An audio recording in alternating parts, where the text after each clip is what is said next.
Olá, muito boa tarde.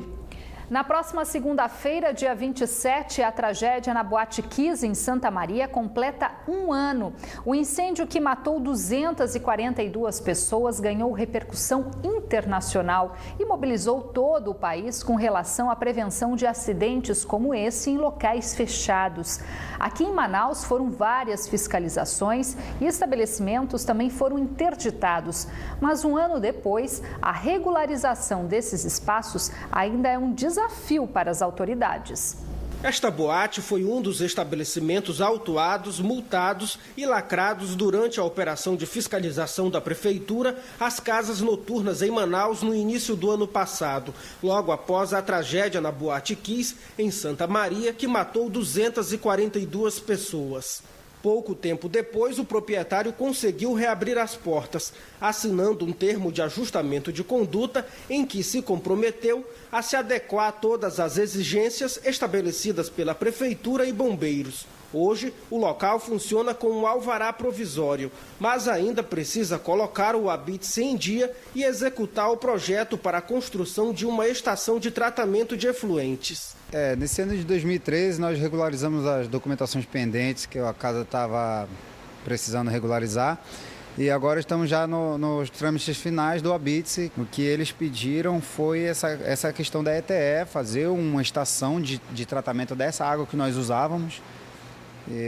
O que a gente tinha antes não era apropriada. Após algumas exigências cumpridas, o proprietário da boate conseguiu renovar o auto de vistoria, que certifica o estabelecimento das condições de segurança contra incêndios. Na fiscalização de janeiro de 2013, nós fomos autuados e lacrados por conta de alguns alvarás nossos que estavam pendentes e estavam sendo feitas novas regularizações dele, mas infelizmente nós não estávamos com eles em mãos, mas estávamos com os processos em andamentos. Estamos regularizados no Corpo de Bombeiros, graças a Deus, até maio de 2014, e vamos regularizar para o ano de 2014 ser concluído e 2015. Foram mais de 30 os estabelecimentos interditados até o final do mês de janeiro de 2013. Durante as fiscalizações às casas noturnas em Manaus no ano passado, os órgãos envolvidos encontraram diversas irregularidades. Entre elas, a falta de documentação necessária para o funcionamento dos estabelecimentos e itens de segurança, como extintores de incêndio e saídas de emergência. Apesar da mobilização para combater problemas que ameaçam a segurança dos clientes, segundo os bombeiros, o índice de irregularidades envolvendo casas noturnas ainda é preocupante. Em Manaus, hoje, até pela dimensão da cidade, diversas casas noturnas são abertas sem que nós mesmos saibamos. Isso é um perigo. Em todas as zonas da cidade você tem estabelecimentos, não só casa noturna, mas bares, estabelecimentos menores. Em Manaus, uma lei publicada em julho do ano passado proíbe a utilização de artifícios pirotécnicos nas áreas internas de bares, restaurantes, boates, casas de show ou estabelecimentos similares. Não é incomum nas vistorias nós detectarmos falhas na segurança contra incêndio. Desde a colocação de extintores de forma inadequada, de problemas nos sistemas de hidrante, quando a legislação exige, a gente notifica o estabelecimento, dá um prazo para que ele seja corrigido e o proprietário solicita novamente uma vistoria. Estando de acordo, a gente emite o auto de vistoria, ou seja, certificando que o estabelecimento está em condições de uso. Já chega a 10 o número de vítimas que acusam um enfermeiro de uma unidade básica de saúde da capital de abuso sexual. Esta manhã, a Polícia Civil encaminhou o inquérito para a Justiça. A 10ª vítima, uma mulher de 34 anos, prestou depoimento no 10º Distrito Integrado de Polícia, que apura o caso. As denúncias contra o enfermeiro Ronaldo Augusto Pereira, de 42 anos, começaram no início de dezembro do ano passado. Ele é acusado de estuprar várias pacientes. O enfermeiro trabalhava nesta UBS no Japim há 12 anos. Ele atendia as mulheres que se preparavam para as consultas ginecológicas. De acordo com as vítimas, era neste momento em que ele costumava agir. Em depoimento à polícia, uma delas chegou a afirmar que Ronaldo usou sedativo para dopá-la e a obrigou a manter relações sexuais com ele. Próximo ao local, a vizinhança não comenta o caso. Mulheres que costumam visitar a unidade afirmam que nunca desconfiaram da ação do enfermeiro. O comportamento dele era ótimo aqui. Comigo, com a gente aqui, o pessoal aqui, os vizinhos, era ótimo. Vocês não desconfiavam de nada? Não. Para mim também, se isso aconteceu, não foi dentro desse posto.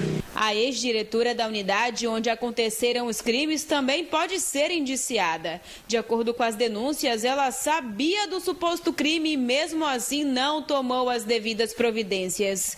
Ela deve ser ouvida novamente na próxima semana. O inquérito, baseado nos depoimentos das 10 vítimas, já foi encaminhado à justiça. Foi realizado as investigações pela Polícia Civil sobre o fato. Foi colhido os depoimentos de 10 pessoas, né, feito o reconhecimento do enfermeiro, também por essas 10 pessoas que confirmam. E agora feito o depoimento também de outros funcionários, colhido provas documentais e agora todo reunido foi encaminhado para a justiça ontem. O acusado está no centro de detenção provisória, onde aguarda o término das investigações. A polícia acredita que existam outras vítimas. Policiais da Força Tarefa da Secretaria de Segurança Pública do Amazonas prenderam na madrugada de hoje, na zona centro-sul de Manaus, 2 integrantes de uma facção criminosa que atua nos presídios do estado. De acordo com a polícia, um deles era responsável por um disque drogas e também mantinha um laboratório de entorpecentes no bairro Terra Nova, na Zona Norte. Com os suspeitos que já eram investigados há 3 meses, foram apreendidos cerca de 300 trouxinhas de pasta base de cocaína e oxi, além de produtos usados na mistura da droga, 3 balanças, R$700 e um carro. Os suspeitos foram autuados em flagrante por tráfico de drogas e associação para o crime e foram encaminhados à cadeia pública Raimundo Vidal Pessoa, no centro da capital. O prazo para a implantação de simuladores de direção veicular nas autoescolas do Amazonas foi prorrogado, mas por enquanto as emissões de novas carteiras de habilitação ficam suspensas.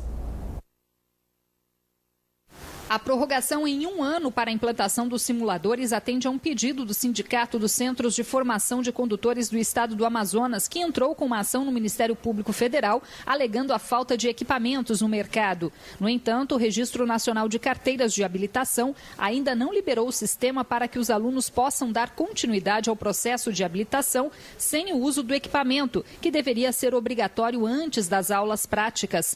Com isso, pelo menos 3.000 CNHs ainda não podem ser emitidas este mês em Manaus.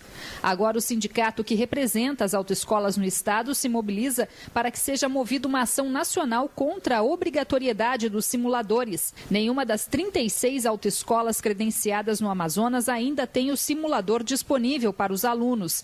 De acordo com o Detran, a abertura do sistema para a continuidade dos processos já foi solicitada, mas ainda não há uma data estipulada para a liberação. Em fevereiro, uma equipe do Denatran deve vir a Manaus para verificar as dificuldades das autoescolas em se adequar à nova legislação, em vigor desde o início do ano. Em instantes aqui no Band Cidade, técnico da seleção dos Estados Unidos visita a Arena Amazônia e também minimiza críticas quanto ao clima e à localização de Manaus. E veja também, taxistas da capital têm prazo até o fim de fevereiro para deixar de usar as tabelinhas e voltar a cobrar as corridas com os taxímetros.